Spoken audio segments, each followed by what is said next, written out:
In this module, we will talk about internship planning. Let us start with a very basic question. Why do we need to plan the internship at all? Isn't it as simple as just applying to 100 firms and completing the internship whenever we get an opportunity?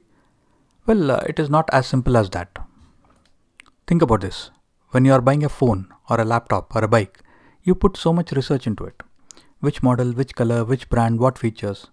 What you are trying to do is to maximize your return on investment. You are trying to get the best value for your investment. When it comes to internships, your investment is the time and effort that you are going to put into the application process and the actual internship itself.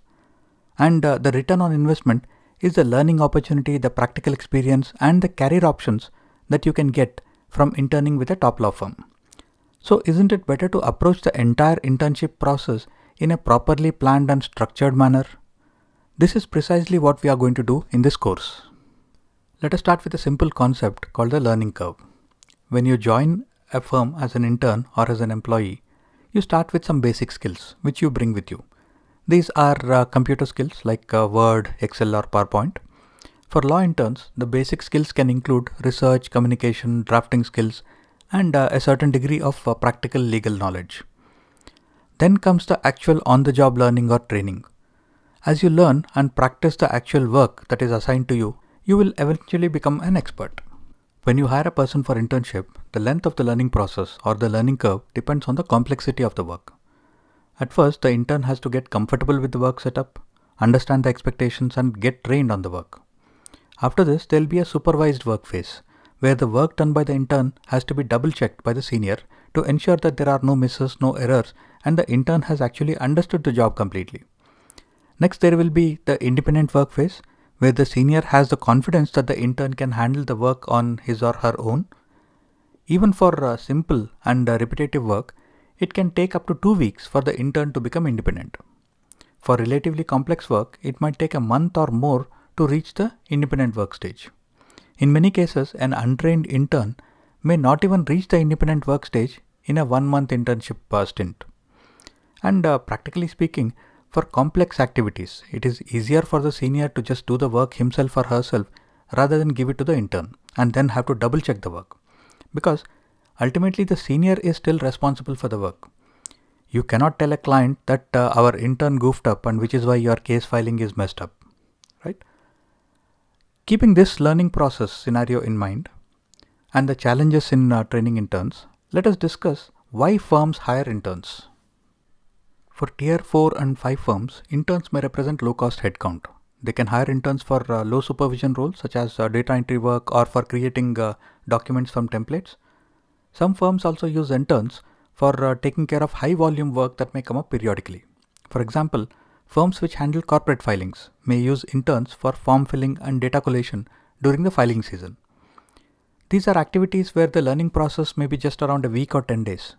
With such less complex tasks, the firm can actually get some work done from the interns rather than having to spend the entire internship period for training. For the Tier 1, 2 and 3 firms, which are the top firms that we are aiming for, cost may not be a factor. If they want headcount, they can just hire people on a short-term or long-term basis.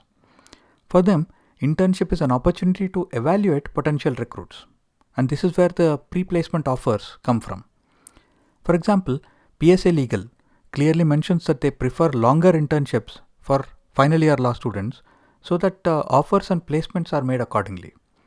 Even TriLegal's website states that they approach internships as an opportunity to get to know the talented students better so that they are better placed to offer retainerships for those who have done well. Advaya Legal encourages assessment internships from law students interested to work with them post their graduation. Even if they don't eventually recruit the intern, he or she will still become a brand ambassador for the firm. Say if you do your internship in J. Sagar Associates. Tomorrow when you join a company as a legal officer and you need a law firm to handle your company's work, you might immediately think of the firm where you did your internship. You will also continue to mention on your resume that you did your internship at GSA, which itself is an ongoing advertisement for the firm. The typical work in these Tier 1 and 2 firms may be relatively complex. For example, at Ikigai Law, they have clearly mentioned the type of work that the interns can expect. The scope of work for the interns ranges from basic legal research, preparing case notes, drafting research memoranda, case briefs, and assisting attorneys in case preparation and transactions. So the intern will still be in the training phase by the time the internship period ends. But that is fine, since the objective here is not to get work done, but to evaluate the interns. To summarize the reasons as to why firms hire interns, they are not doing it for any altruistic reason or as a social service activity. The firms are actually looking at some tangible benefits. The tier 4 and 5 firms may be looking at short-term benefits, and the tier 1, 2 and 3 firms are looking at long-term benefits. Now let us take a look at what do firms look for in internship candidates. Considering that the tier 4 and 5 firms may essentially be looking for short-term or low-cost headcount, they are okay to hire anyone who applies. They just will check for the basic communication skills and will hire any candidate from any year. Since the top tier firms are looking at potential recruits, and they typically do not want to go through the entire process of teaching a fresh candidate the basics of how to work in a law firm, how to use Word, Excel or PowerPoint, how to do research, how to write summaries, they will look for pre-trained candidates. That is, the top tier firms will have a preference for candidates who have prior internship experience. These firms normally prefer candidates in the 4th or 5th year of a 5-year LLB or the final year of a 3-year LLB. They prefer candidates whose resumes clearly indicate that they do not need much of a hand-holding. By evaluating candidates during their first stint, they may offer repeat internships, which may eventually lead to a pre-placement offer. This is probably a good time to discuss one of the reasons why some candidates are more successful in their internship applications than others. As we have discussed, any law firm, including the top firms on our target list, are not looking at internship as a social service activity. They offer internships because there is a benefit in it for them. And it is normal for any person or firm to try and maximize their benefits. Now there are two parts to the internship equation. What will you get from the firm and what will the firm get from you? I see that most candidates seem to heavily highlight the what will they get from the firm aspect in their resume, their cover letter and their email. Candidates will use statements like, I look forward to learning a lot in your firm, or I look forward to developing my skills under your guidance. All this is fine, but shouldn't you be highlighting what the firm will get from you instead? You should focus more on what you have already done or learned so far that will add value to their firm if they give you an opportunity to intern with them. Statements like, I'm a good learner are quite useless. They don't add any value. Tell me, who will ever want to say that I'm a bad learner or a mediocre learner?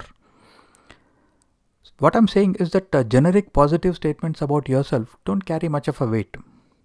On the other hand, if you tell a firm that you have learnt legal drafting, or that you have already done trademark filing, or you have worked in areas that the firm specializes in, these are specific skill sets that you bring with you which the firm can use. So the firm stands to gain more by offering you the internship as compared to some of the other applicants. We will talk more about this angle in the coming modules, but remember, you should try and highlight what you can offer to the firm and not so much as to what you will get from them. Let me briefly talk about the small firm versus big firm debate. Both have their advantages and disadvantages. In a small firm, you may get better learning, but you may not get a stipend. In a larger firm, you may get better earning in the form of stipends and reimbursements, but you may get assigned to a specific team and not get an opportunity to work on activities that are happening outside your team.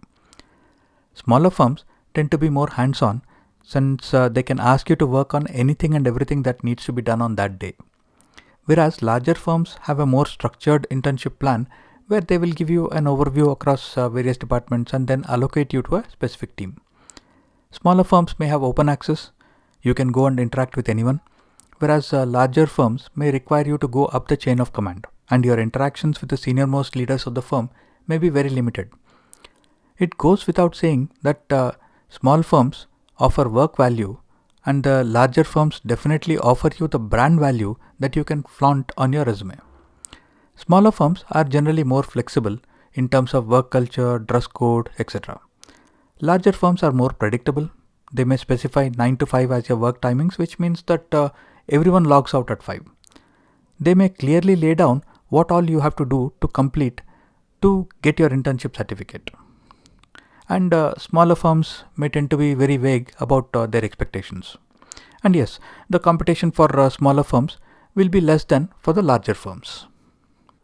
Now that you have a good idea about why firms hire and what are they looking for in their interns, you should also apply accordingly. Typically, what I recommend is that in year 1 and year 2, be open to any firm because you do not have any experience on your resume and you first need to get some real world training onto your profile. In year 1 and year 2, you can explore 1 month or 6-week internships in as many firms as you can. Get a good idea about the various types of firms, what they do, the tools that are used, and build your resume. In year 3 and early year 4, you should have a good idea about the specific practice areas that you're interested in and focus on firms from those areas. By late year 4 and all of year 5, you should target specific firms. If you are in a 3-year LLB, your overall internship plan can be even more simpler. Be open to any firm in year 1. In year 2, focus on specific practice areas. And in year 3, focus on specific firms.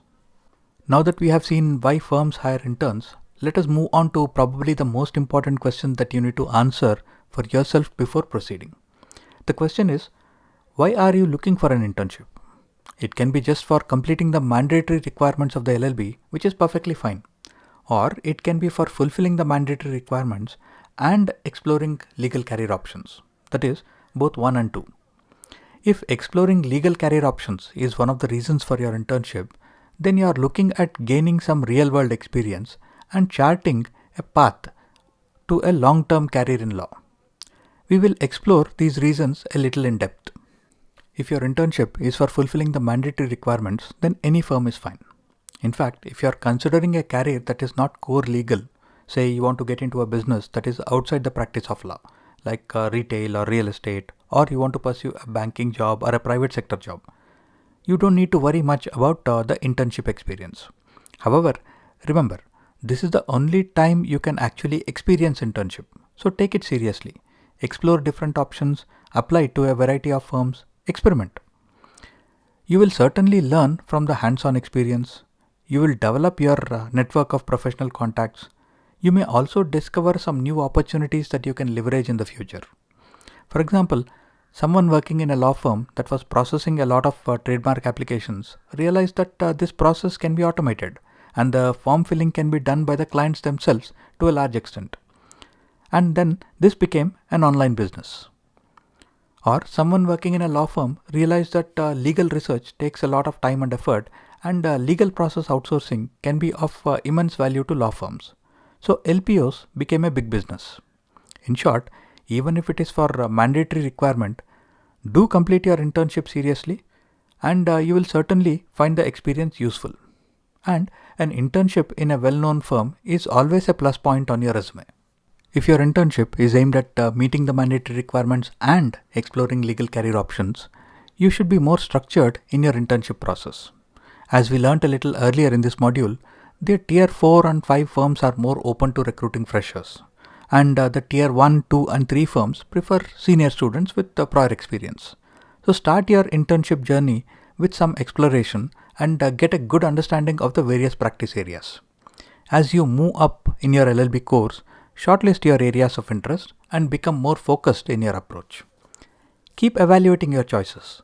For example, I have come across students who are interested in corporate law, and after they completed their first internship in a big corporate law firm, they realized that this is not something that they expected and decided to move to some other areas.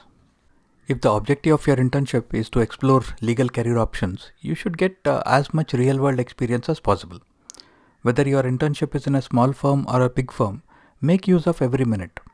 I was speaking to a student who completed his internship in a reputed firm, and when I asked about his experience, he said, I got bored. Office was great, facilities were great, but they did not give me much work. I did a lot of time pass and browsed and the internship got over. So I asked him, did you go and ask someone for work? Did you offer to assist any of your seniors on what they were doing? He said, no. The person who was assigned as my mentor was supposed to give me work and he just gave me some small things to do that got over in 15 to 20 minutes, after which there was nothing much to do. In short, the candidate completed internship in a reputed firm but did not get anything out of it other than a certificate. No learning, no experience, which is a sheer waste of an opportunity. In one of the previous slides, I spoke about the learning process and why it may take up to a couple of weeks to train an intern on relatively complex activities. Well, the senior or the mentor is still responsible to get the job completed. Therefore, he may feel that he would rather complete his job on time rather than try to train an intern and then double check the intern's work, especially if the intern is anyway going to leave in a couple of weeks. While the organization has recruited the right intern and assigned a mentor, the mentor may be too busy to actually make the internship worthwhile. The person who stands to gain the most from this internship opportunity is you, the intern. So make use of every minute. Chase your mentor to give you meaningful work. If not, chase others. Ask them what are they doing and offer help. Actively seek out assignments. If you see something interesting happening, ask to be part of it and ensure that you complete whatever you take up. Always look for the bigger picture. Even if you're just filling up a set of forms, try to understand what the forms are all about. Where is the data coming in from? Where does the form go to? What happens if the form doesn't get filled? What happens if you make a mistake in the form? How do you correct it? Always try to understand how the task that you are doing fits into the bigger picture. And do a regular skill gap analysis to understand the areas of improvement in the work that you are doing. We will talk more about this in one of the next modules. To summarize this part, it is your duty to make the best of the internship opportunity. If the firm or your mentor is not driving the experience meaningfully, you need to take charge. The two other aspects to remember during your internship is to build credibility and visibility. Pay extra attention to what you're doing and deliver work in such a way that people in your firm should have a positive impression about you. They should realize that you do a thorough job. The credibility factor becomes important because before taking a call on extension of internships or making a pre-placement offer, firms will normally take feedback from the people who have worked with you. So build your credibility. Visibility is again an important factor because your mentor may or may not fully appreciate your work, and the higher ups in the organization may not have a visibility to your performance. So participate in activities across the firm. By volunteering to help other seniors, you will ensure that you create your own brand, build your own visibility. You can call this marketing yourself. So credibility is built through the quality of your work, and visibility is built by getting people to notice you. These days, with more and more firms offering online internships, it is very easy for interns to go unnoticed because your mentor cannot even see you physically every day. So you will have to work extra hard to ensure that you build your own credibility and visibility in whatever way you can. Now let us go to the what not to do's of your internships. First of all, don't sign up for long internships in year 1 or year 2 of your LLB because you want to explore as many organizations as possible, as many practices as possible. If it is a large and reputed firm and they are offering you a long-term internship, then it's fine, you can take it up. But if it is a small and a local firm and they want you to intern for anything more than 4 to 6 weeks, then be very careful because you don't want to become unpaid labor.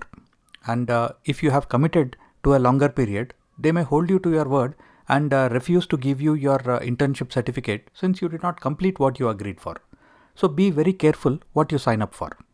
In short, look at completing multiple short internships in year 1 and year 2 and longer internships from year 3 onwards. Secondly, whatever internships you take up, don't quit midway unless it is for a very valid reason like bad work culture or harassment. Getting bored is not a good reason. Ensure that you complete all the assignments that have been given to you and get that internship certificate for every internship that you take up. Third, don't burn bridges. That is, don't indulge in office politics, gossip, or anything that may lead to unnecessary conflict. Stick to your work, be professional, and exit on a positive note. Remember, Some of the bigger firms mandatorily ask for references from your previous firms and may actually reach out to these references for validation. So ensure that you get a positive or at least a neutral recommendation.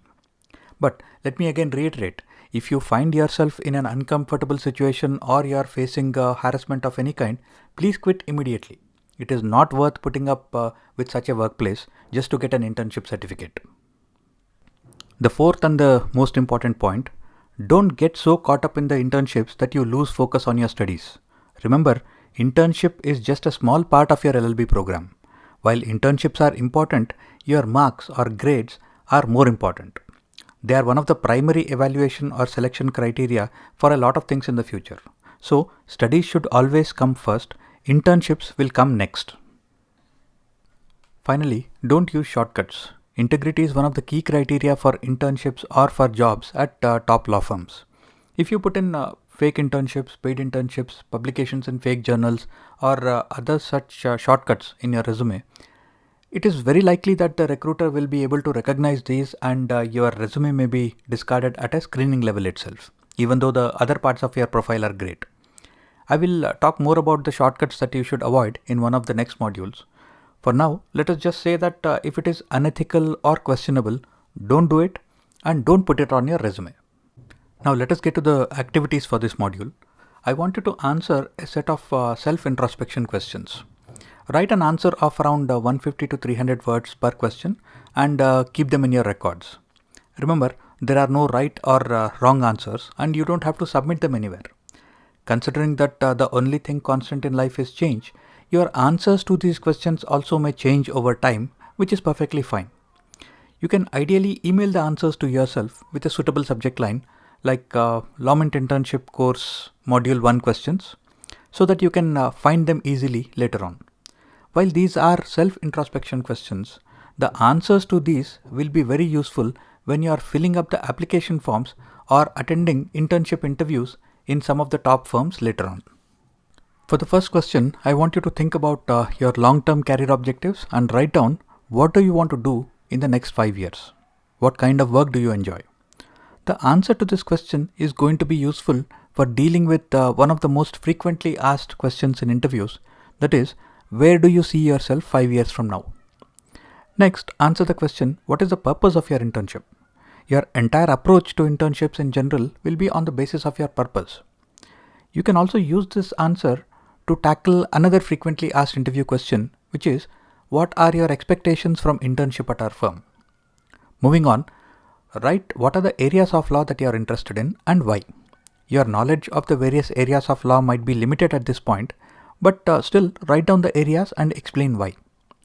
In one of the next modules, when you actually get into researching various practices, you can always revisit this answer, but do answer the question now to use it as a baseline. Next, write down the names of the firms that you are interested in interning with. Again, your knowledge of various firms might be quite limited at this time, but take it as a general awareness question to just see how many firms you are aware of. While you can move on to the next module right away, I strongly recommend that you should spend at least an hour in answering all these questions and only then you should start with the next module. I will talk to you soon and bye for now.